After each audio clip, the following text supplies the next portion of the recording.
Մանյանին թողել է վերջում, որպեսզի մենք միասին քննարկենք քաղաքական հակազդեցությունը։ Տեսեք, մենք խոսեցինք իրավական խնդիրներից, խոսեցինք օրինակ իրավական համակարգի վրա ինչպես պետք է ազդեցություն ունենալ, խոսեցինք իրավապաշտպանության մասին, միջազգային կառույցների մասին, թեև պարոն Մելիքյանը նաև որոշակի քաղաքական բանաձև, այլ հիմա այս ողջ իրավունքի բախյանի քաղաքական հակազդեցությունը որն է լինելու, որտեղ միայն իրավական դաշտում սա թողնել անհնարին է, որտեղ քաղաքական process է իրավականի քողի տակ, այլ հիմա հակազդեցությունը։ Պարոն Մելիքյանը ասաց որոշ չափով այն, ինչը որ նաև ես էի մտածում եւ փորձեմ զարգացնել, փորձեմ մի փոքր ավելի դետալիզացնել այդ միտքը։ Մենք պետք է հասկանանք ինչ պայմաններում ենք մենք հայտնվել։ Մենք հայտնվել ենք մի պայմաններում, երբ որ մեր դիմաց կա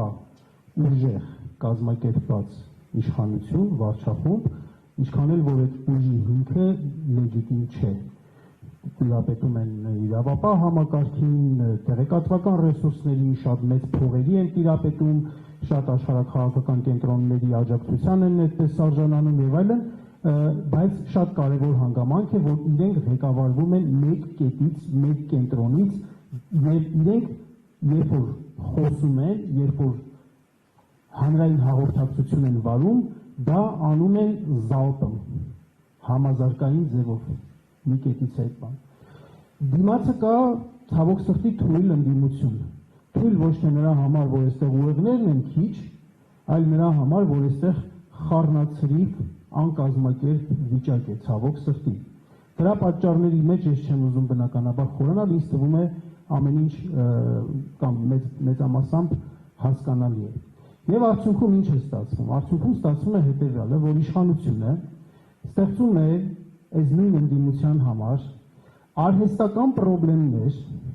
ձերբակալում է Ծառուկյանին, Քոչարյանին, Չալաբյանին, Արեգ Նազիմ Մանուկյան, մի խոսքով մարդկանց ձերբակալում է եւ քաղաքական կազմակերպությունները սկսում են պայքարել իրենց առաջնորդների, իրենց ներկայացուցիչների ազատ արձակման, իրավունքների պաշտպանության համար։ Դե բնականաբար պետք է այդպես լինի, որովհետեւ դա եւ բարոյական է, բայց միևնույն ժամանակ քաղաքական կազմակերպության համար մի քիչ կներեք, որ այդպես եմ ասում, բայց այդպես է դուրս գալիս։ Նաեւ ոնց որ հնարավորություն է, թե շանս է, իր տեսանելիությունը բարձրացնելու, իր մասին խոսելու, իր խոսքը ասելու։ Բայց փաստորեն քաղաքական կազմակերպությունների մղած պայքարը եւ իշխանության, իշխանություն ընդդիմություն այս հարաբերությունները մի տեսակ ինձ հիշեցնում է 19-րդ դարավերջի եւ 20-րդ դարասկզբի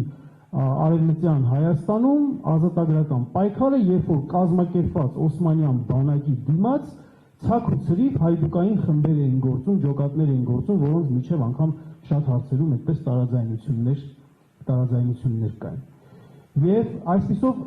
ընդդիմության գործելակերպը կարելի է բանաձևել, ձևակերպել որպես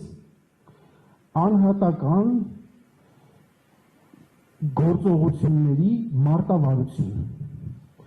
Մենք պետք է գիտակցենք, այստեղ եմ ես պարոն Մելիքյանի միտքը շարունակում եւ փորձում զարգացնել, մենք նախ եւ առաջ ընդդիմադիրներս պետք է գիտակցենք,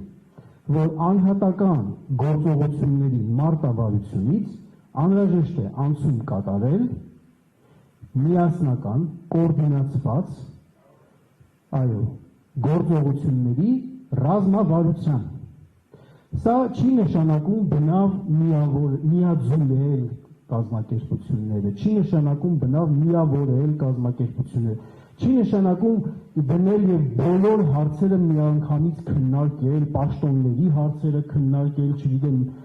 իշխանափոխության ծրագրերը, գոնե մի կարևոր հարցի շուրջ գալ համաձայնության, որն է այդ հարցը։ Այդ հարթակը ստեղծվում է կազմակերպությունների ներկայացուցիչները, այն ներկայացուցիչները, ովքեր որ ունեն քաղաքական միտք, ունակ են գեներացնելու թեզեր եւ ունակ են հասկանալու, որ այն թեզերն են իրենք գեներացնում, որոնք որ բոլորի համար ընդունելի են։ Եթե մեկիս համար ընդունելի է բյուրեղը, մյուսի համար ջերմուկը, այս հարցում մենք ունենք տարաձայնություններ, ուրեմն սրա մասին չենք խոսում։ Եթե մեկիս համար ընդունելի է Samsung-ը, մյուսի համար iPhone-ը, այս հարցում չենք խոսում, բայց մենք գիտենք, որ դուռը բացելու համար անհրաժեշտ է բանալի։ Այս հարցում բոլորս կոորդինացված խոսում ենք, ու այդ կոորդինացիան իրականացվում է էլի համազարկի միջոցով, համազարկի ձևով իրականացվում է։ Սա ամենակարևոր, այսպես ասած, հարցն է, որ պետք է լուծվի, դրան զուգահեռ բազմաթիվ էլի տակտիկական հարցեր, որ անհրաժեշտ է լուծել, օրինակ սոցիալական եւ սոլիդարության աջակցության ինչ-որ համակարգ ստեղծել։ Մի քանի ամիս առաջ, երբ որ համալսարանը ինձ այդպես մի անկապ բանի համար դատի էր տվել, Տաթև Սողոյան ինձ ասում է, պարոն Սողոյան, ես պատրաստ եմ անվճար ձևով պաշտպանել ձեզ դատարանում։ Ես իհարկե ասում շատ շնորհակալություն Տաթև ջան։ Բայց այստեղ ինչու՞մն է բանը, խնդիրը։ Խնդիրը հետևյալի մեջ է, որ շատ մարդիկ վախենում են խոսել, որովհետև հացից են զրկվում։ Հացից են զրկվում ու որովհետև մենք մենակ քաղաքական գործիչների բանտարկությունների չպետք է խոսենք, հա, երբ որ խոսում ենք հետապնդումների մասին, այլ նաև պետք է խոսենք համալսարանի դասախոսների կամ դպրոցի ուսուցիչների մասին, ովքեր լայքի պատճառով կամ ինչ-որ մի բան ասելու պատճառով մարդիկ հեռացվում են, ու այդպիսիք շատ են այսօր, շատ են, հա, ու այդպիսի օրինակներ կա, արտասահմանում կա Scholars at Risk, այսպես ասած, նախագիծը, պրոյեկտը, որտեղ որ տարբեր բաներով հեռացված դասախոսների համար, ասենք աշխատանքի տեղավորման հնարավորություններ կան, ինչ-որ բաներ են ստեղծում, հագուցե Հայաստանում դժվար գտնվի այդպիսի մի դիսիդենտ բուհ, որ ասենք համալսարանից հեռացված դասախոսին ընդունի, ասենք իր մոտ դասավանդման, բայց այդ մարդու գործունեությունը իրականացնելու համար, գոնե իր առաքելությունը, կրթական առաքելությունը իրականացնելու համար, ինչ-որ այլընտրանքային պայմաններ հնարավոր է ստեղծել եւ դա ֆինանսավորել ինչ-որ հիմնադրամի ձևով, կամ նույն փաստաբանների, ովքեր որ ասենք մենք ունենք փաստաբաններ եւ Տաթևը նրանցից մեկն է եւ Վարազդատը եւ մյուսները, հա, Ռուբենը Մելիքյան, ովքեր որ այդպես իրենց էներգիայի, ջանքերի մեծ մասը հենց գնում է ոչ ներողություն եմ, էլի խնդրում որտես գնաբան եմ տալի, ոչ պրոգոնո եք, չի ասում, պրոբոնո եք ասում, հա, պրոբոնո, այսինքն դրա դիմաց ոչ բան չեն ստանում մարդիկ, չեն վարձատրվում, բայց եթե մենք կարողանում ենք ստեղծել այդպիսի սոցիալական աջակցության համակարգը, այդտեղ ավելի շատ փաստաբաններ կարող են ներգրավել եւ շատ ավելի արագ լինի արձագանքը տարբեր իրողությունների վերաբերյալ, որովհետև մենք տեսնում ենք փաստաբանների աշխատանքը հիմնականում այն իրողությունների հետ կապված, որոնք որ հնչեղ են, բայց ոչ հնչեղ իրողությունների հետ կապված կարծես չեն տեսնում ու մարդիկ դրա համար վախենում են եւ քաշվում են։ Կամ նաեւ ինչ որ խոսեցինք, որ միջազգային իրավական, միջազգային աջակցության վերաբերյալ։ Այո, ԵԺԿ-ում Եվրոպական ժողովրդական կուսակցությունը Արմեն Աշոտյանի քաղբանտարկյալ է հռչակել եւ դա շատ լավ է։ Այո, ՄԱԿ-ը արձագանքել է Տաթևի հաղորդմանը, Ավետիք Չալաբյանի պարագայում Եվրոպական ժողովրդավար հայրենասերների, ուրեմն կուսակցության ներկայացուցիչը Եվրահանձնաժողովի ղեկավարին հարցապնդմամբ է հանդես եկել, բայց սրանք էլի տարերային գործողություններ են եւ էլի անհատական ջանքերի վրա են հիմնված, բայց մենք նաեւ գիտենք, չէ՞ որ երբ որ միավորում են այդ ջանքերը, մենք ունենք հայ հեղափոխական դաշնակցություն, որը որ անսահմանափակ կապեր ունի Սփյուռքում, մասնագիտական կապեր ունի Սփյուռքում եւ չշարունակեմ այդպես հատած քննարկել։ Այսպիսով լուծումը իմ կարծիքով անցումն է անհատական տակտիկական գործողություն, անհատական գործողությունների տակտիկայից միասնական կոորդինացված